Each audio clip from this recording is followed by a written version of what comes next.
Tout le bâtiment s'est mis à bouger et il a fallu mettre ces pieux pour sécuriser les habitants à l'époque. J'ai acheté en 2018 un petit studio appartement à proximité du métro, donc on pourrait dire quasiment dans Paris. Voilà, donc bienvenue dans mon appartement. Je fais 2 ans de travaux et en août 2020 je pars en vacances, 2 semaines. Et je reviens, et là, impossible d'ouvrir les portes, les fenêtres, et l'appartement qui malheureusement est fissuré de partout, et le sol qui s'est enfoncé. Je sais pas par quoi commencer, ne serait-ce que prévenir ses assurances. Enfin, en vrai, au début, c'est un brouillard complet, quoi. Donc en 2 semaines, le maire publiait un arrêté de péril sur le bâtiment, mais toujours sans en connaître la cause, puisque y avait peut-être le fait que j'ai fait des travaux de rénovation, peut-être le fait que les gouttières fuyaient avaient emporté le sol, ou la troisième solution, des mouvements de sol liés à la sécheresse.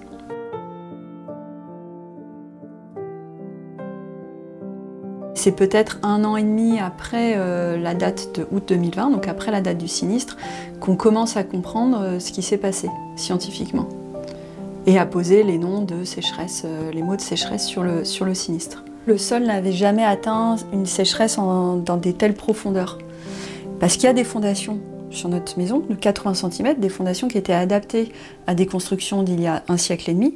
Mais avec le réchauffement climatique, aujourd'hui, dans les codes de la construction, on est passé à 1,20 m ou 1,50 m, je sais plus.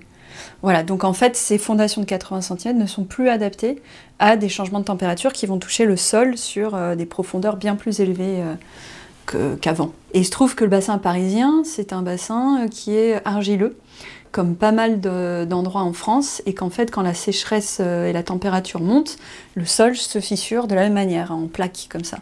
Et à force de se fissurer, et ben en fait, les bâtiments qui sont dessus se fissurent aussi, tout simplement. Voilà, ça s'affaisse, ça se compresse, et tout bouge.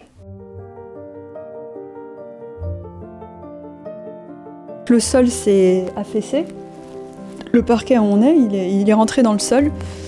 Et du coup, ça a aussi entraîné une baisse du plafond. Donc en fait, tout le bâtiment s'est mis à bouger. Et il a fallu mettre ces pieux pour sécuriser les habitants à l'époque.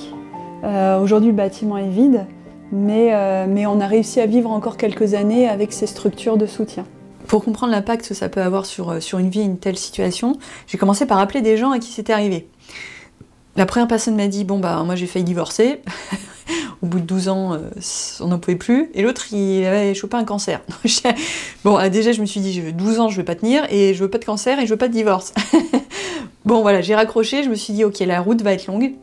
Ici, ça bouge, alors parfois on peut ouvrir ou ne pas ouvrir ses fenêtres. Là, on est plutôt pas mal aujourd'hui. Et puis, il y a des jauges sur différentes fissures qui permettent, sur plusieurs années, de contrôler le mouvement du terrain et le mouvement des fissures. Vous avez quasiment plus de week-end pendant pas mal d'années parce que c'est comme gérer un projet, comme on sait le faire dans certains milieux de jobs d'ingénierie. Il faut gérer un projet, soit le soir, soit le week-end. Et pendant des années, il y a du travail là-dessus pour monter des dossiers, enfin voilà. Voilà. Donc la première chose, c'est que du temps personnel, on n'en a plus beaucoup. Et que du coup, quand on a une vie à côté, familiale, de couple, amicale, eh bien cette vie passe en second plan. La deuxième, c'est que quand on a envie de développer des projets dans sa vie et qu'on avait prévu de développer des projets, on ne peut plus, parce qu'on n'a simplement plus le temps de développer des projets positifs voilà, qui amèneraient sur d'autres aventures. Donc ça fait 6 ans moi que j'avais des projets, j'ai rien pu avancer et c'est pas fini. Donc ça fait des parenthèses d'environ 10 ans. La troisième conséquence, elle est financière et elle est lourde, c'est-à-dire qu'il faut financer des études sans trop savoir où on va. Il faut financer potentiellement des travaux, des restes à charge, etc. Et il faut aussi financer son relogement. Ça fait 1 an et demi là, que cet appartement est vide et inhabitable puisqu'il y a un arrêté de péril dessus. Pour mon exemple très précis, j'ai à peu près 1 200 € de charges sur un appartement donc, qui est cassé, en état de catastrophe naturelle. Donc 1 200 € par mois, ça fait 16 000 € par an, à minima, si on ne compte pas les études, les travaux, etc. qui se rajoutent. Hein. Donc vous imaginez tous qu'il faut arriver à mettre 16 000 € de côté par an pour pouvoir financer ça. Et ensuite, il faut aussi payer son relogement à côté. Voilà, donc les conséquences financières fait qu'on se réveille parfois la nuit pas très bien en disant comment on va faire demain pour maintenir.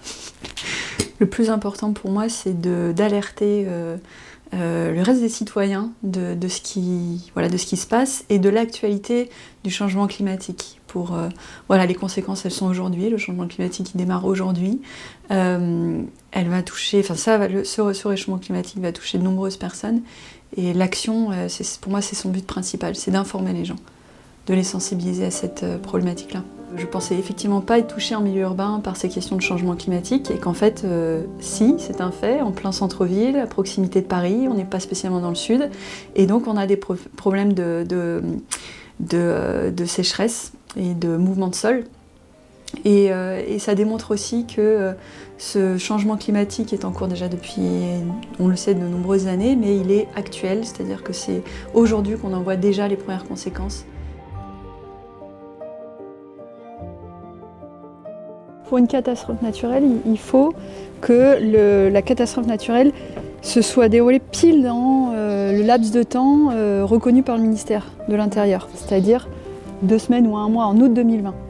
Si les assurances voient qu'en fait il y avait déjà des légères fissures avant, qui peuvent être causées par exactement la même chose, c'est-à-dire un mouvement de sol, et bien si ça ne rentre pas exactement dans cette période-là, les assurances ne fonctionnent pas. Je me projette toujours dans cet appartement, en tout cas finalement de restaurer ça, c'est ça qui me motive, c'est que moi je suis un peu tombée amoureuse de cet endroit-là et du coup j'ai envie de le sauver. L'énergie elle vient de là, hein. Tout le monde m'a dit laisse tomber, vends un promoteur, rasez tout et faites un immeuble de 10 étages, mais quand on aime un endroit on a envie quand même de le sauver.